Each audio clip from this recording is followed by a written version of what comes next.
तो आज दूसरे सेशन में आपको बताते हैं सार्वंतर।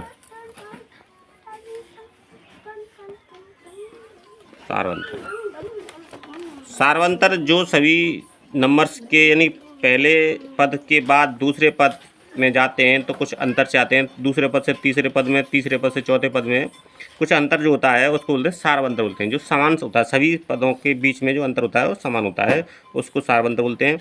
इसको डी से प्रदर्शित करते हैं। इसका नाम होता है कॉमन डिफरेंस।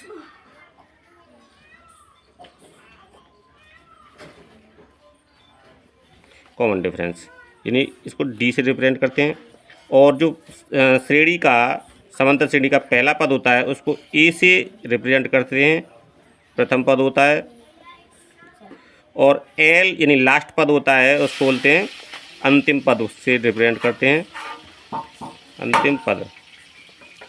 अच्छा, डी हो गया, ए हो गया, एल हो गया। और एन होता है तुम्हारे पदों की संख्या होता है, पदों की संख्या होता है ये इसमें।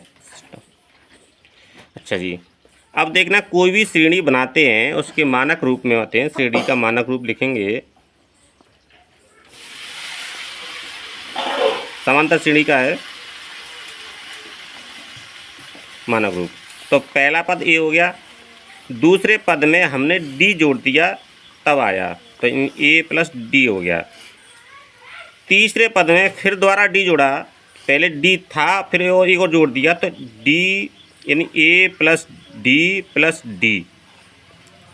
चौथे पद में A plus D plus D plus D.